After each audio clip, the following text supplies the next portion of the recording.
बिस्मिल्लाहिर्रहमानिर्रहीम। Second year students, यहाँ पर आज से जो है वो मैंने प्लान किया है कि हम कुछ इम्पॉर्टेंट क्वेश्चंस को जो आमतौर पे एग्जामिनेशन पॉइंट ऑफ व्यू से इम्पॉर्टेंट होते हैं वो उनकी रिवीजन का भी साथ साथ जो है वो आगाज़ किया जाए। वैसे तो आप लोग जानते हो कि फर्स्ट ईयर के लिए MCQs की वीडियोस, सेकेंड ईयर के लिए MCQs की वीडियोस और उसके अलावा क्विक मैथ्स के लिए भी जो है जो टेक्निक्स आपको अभी तक मैंने सिखाई हैं जो आपको एप्टीट्यूड टेस्ट में काम आने वाली हैं। उसके अलावा मैंने सोचा कि चूँकि काफ़ी अर्सा हो गया है और चीज़ों का रिवाइज होना बहुत ज़रूरी है, तो जो इम्पॉर्टेंट एरियाज़ हैं, जो इम्पॉर्टेंट क्वेश्चंस हैं, मेरी कोशिश ये होगी कि उनको हम यहाँ पर जो है वो जिस हद तक मुमकिन है उसको कम से कम ये है कि डिस्कस कर लें। आप लोग फिर वीडियोस देख लोगे तो वो बेसिक कॉन्सेप्ट्स जो हैं वो आपको रिवाइज हो जाएंगे। तो इसमें आज जो मैंने प्लान किया एक्सरसाइज 6.10 सेकेंड ईयर के हवाले से, इंटीग्रेशन में ये एक्सरसाइजेज लास्ट की दो एक्सरसाइज है ये बहुत इंपॉर्टेंट होती हैं एग्जामिनेशन पॉइंट ऑफ व्यू से, तो इसलिए मैंने सोचा कि क्यों ना इसके बेसिक कॉन्सेप्ट्स को जो है वो रिवाइज कर दिया जाए। तो यहाँ पर हम सबसे पहले जो आगाज़ करने जा रहे हैं इस वक्त आप देख सकते हो यहाँ पर लिखा हुआ है कि find the area above the x axis under the following curve between the given ordinates. यानी इस एक्सरसाइज में असल में हम इंटीग्रेशन की एक एप्लीकेशन सीख रहे हैं कि किस तरह इंटीग्रेशन की मदद से हम कर्व और एक्स एक्सिस के दरमियान का एरिया जो है वो फाइंड आउट कर सकते हैं। तो यहाँ पर एक कर्व जो है वो हमें गिवन है, वो कर्व आप देख लीजिए y² = x।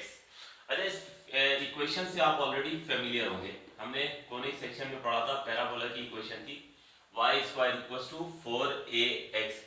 तो अगर मैं यहाँ से ये 4a हटा दूं तो ये देखिए y², इसका मतलब ये हुआ कि ये एक हमारे पास पैराबोला की इक्वेशन है। एक ऐसे पैराबोला की इक्वेशन है हम कह सकते हैं कि जिसमें a की वैल्यू क्या है वो 1/4 है। तो हो ये रहा है कि 4 से 4 कैंसिल हो रहा है और y² = x आ रहा है। तो ये एक पैराबोला की इक्वेशन है।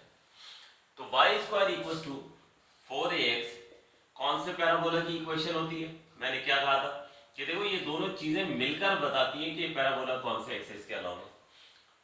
पैराबोला में जिस वेरिएबल के ऊपर स्क्वायर नहीं होता असल में पैराबोला उस एक्सिस के अलाउंग होता है, और साथ पॉजिटिव साइन ये बता रही है कि पैराबोला कौन सा है, ये पॉजिटिव एक्स एक्सिस के अलाउंग है। तो हम यहाँ पर सबसे पहले अगर इस पैराबोला को जो है वो ड्रॉ करें तो पैराबोला जो है वो पॉजिटिव एक्स एक्सिस के अलाउंग हमने जो है फर्स्ट ऑफ ऑल ये ड्रॉ कर दिए, ये आप देख सकते हैं। अब इसमें हमारे पास यहाँ पर चूंकि ये एक्स एक्सिस है, एक्स एक्सिस, और यहाँ पर हमारे पास वाई एक्सिस है, तो यकीनन जहाँ ये एक्स एक्सिस और वाई एक्सिस मिलते हैं वो पॉइंट ओरिजिन कहलाता है। अब उसके बाद अगर एक्स एक्सिस के ऊपर हम ट्रेवल करेंगे तो हमारे पास यहाँ पर एक्स की वैल्यू जो है वो 1 आ गई, यहाँ पर एक्स की वैल्यू 2, एक्स की वैल्यू 3 और एक्स की वैल्यू 4। देखिए अब कहा यह जा रहा है कि आप एरिया अंडर द कर्व मालूम करें, एरिया अंडर द कर्व मालूम करें।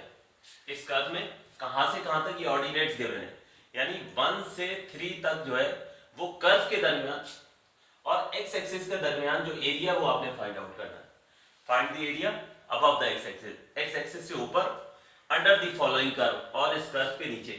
तो ये असल में 1 और 3 जो है ये एक लिहाज से यूं कहने की बाउंड्रीज गिवन है, यानी 1 से लेकर 3 तक जो है वो आपको एरिया कैलकुलेट करना है। ठीक है, तो अंडर द कर्व और अबव द एक्स एक्सिस और बिटवीन 1 और 3 ये एरिया हमने कैलकुलेट करना है। तो ये हम यहाँ पर जो है इस एक्सरसाइज में सीखेंगे। हमें डिफरेंट कर्व गिवन होंगे और हमें ये कहा जा रहा होगा कि आप एरिया जो है वो कैलकुलेट करें। तो देखिए हमारे पास सबसे पहले जो गिवन कर्व है वो मैं आपके सामने लिख देता हूँ। द गिवन इक्वेशन इज या गिवन कर्व इज, जो लिखना चाहें, y² = x। ये तो होगी कर्व की इक्वेशन। मैं एक काम ये करूंगा कि रूट अप्लाई कर दूंगा बोथ साइड पर by taking root on both side. Both side पर जो है वो रूट अप्लाई कर दिया जाएगा।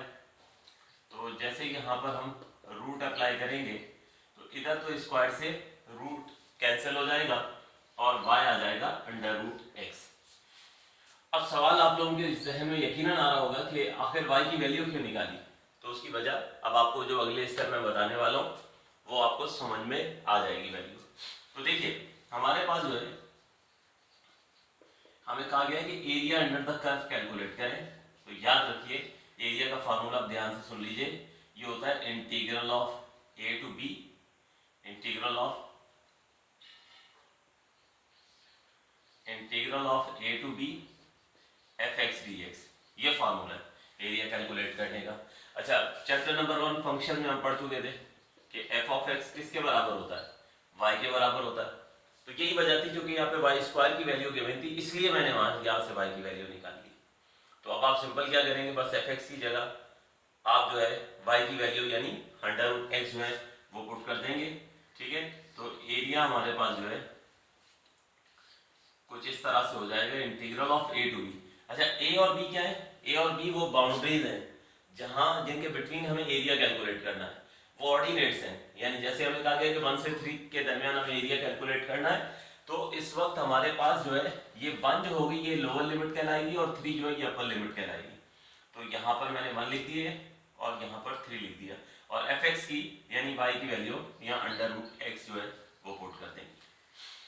अब इसके बाद यकीनन हम पूरी इंटीग्रेशन जो है अगर आप लोग पढ़ चुके हैं तो अब तो आपके लिए रूट एक्स को इंटीग्रेट करना मसला ही कोई नहीं है। रूट एक्स को इंटीग्रेट कीजिए इस फार्मूले की मदद से।